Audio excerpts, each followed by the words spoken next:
RealAgriculture.com's coverage of Canada's Outdoor Farm Show is brought to you by Becker Underwood, Pride Seeds, and C&M Seeds. We're here today on RealAgriculture.com at the Canadian Outdoor Farm Show. We're here today with Steve Denise from Pride Seeds. Welcome today, Steve. Thanks, Sean.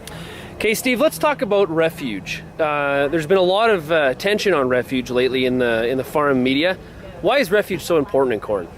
When the first BT technologies were registered for the North American market in corn, one of the principles behind that registration was that we had to ensure that the BT trait would have integrity over a long lifespan.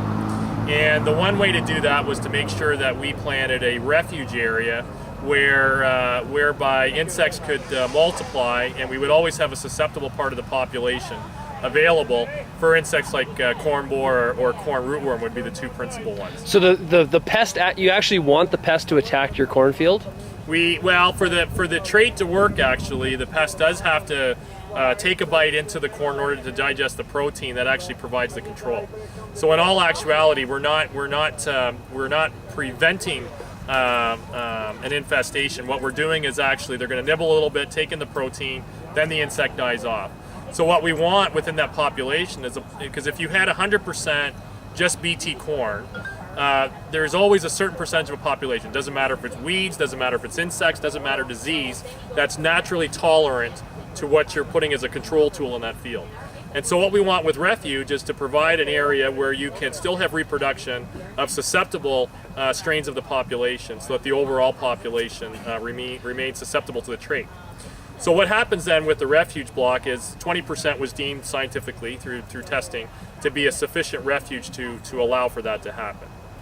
When we look at it over time then, obviously producers see a yield difference between the refuge block and then what the block that has the BT gene in it. And probably combine yield monitors have really helped that sort of analysis?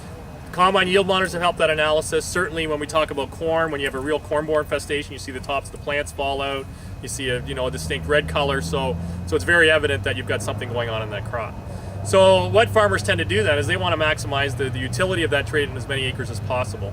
And so what we've seen over time is we've got some producers that are 100% compliant, and then we have producers that are likely less than 100% compliant. The government has done a survey every 2 years in terms of compliance levels. The industry's done one on the alternate years.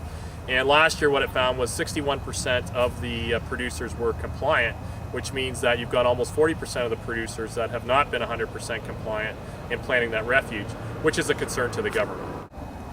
So I guess, how do we fix this? 40% of people not being compliant is not good, especially when we have it's farmers' responsibility to make sure they're taking care of the trait. Yep. So is refuge in the bag kind of the solution? Yeah. So where we're at now is sort of a logical progression in terms of technologies as we move forward.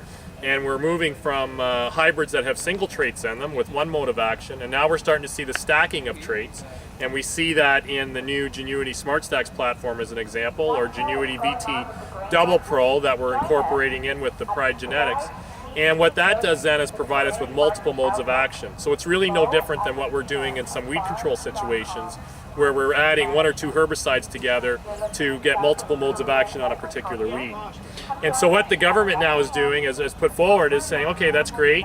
Industry, you're putting forward some stacked hybrids that have multiple traits that'll control above ground insects like corn borer or below ground insects like rootworm.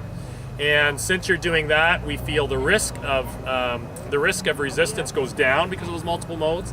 And now we're getting to opportunities where we can reduce that amount of refuge. So with Genuity Smart Stacks as an example, we can go from 20% refuge down to 5%. And that means that you can take advantage of those BT technologies on 15% more of the acres. So we've got that part of it registered. Now we go to the next logical progression, and the first opportunity to see this was in wheat midge in Western Canada, where we're looking at refuge in the bag.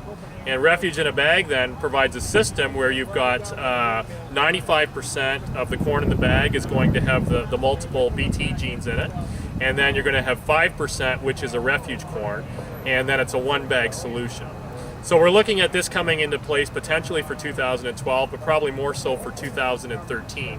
So this basically makes sure that 100% of corn farmers that are using these stack trait that they're compliant. Yeah, basically if you plant the Refuge in a bag, then you're automatically compliant, because for the seed company is ensuring through the equipment we're making an investment in that you've got by weight 95% as the one hybrid, 5% as the other hybrid. Does the farmer select what his Refuge variety is, or does the seed company have predetermined blends that they're going to provide? The seed company is going to be providing predetermined blends. So what that does, so for the farmer, it creates a whole new level of simplicity.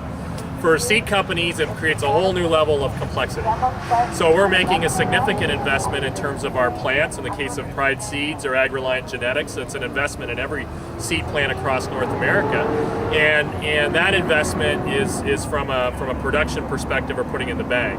In the background then, from a research perspective, what are we doing? We're trying to match up hybrids that are similar in maturity, similar in terms of agronomic features outside of what's offered from a trait perspective, and that'll allow us to put two hybrids together that'll provide a good fit in the field. Okay, Steve, thanks a lot.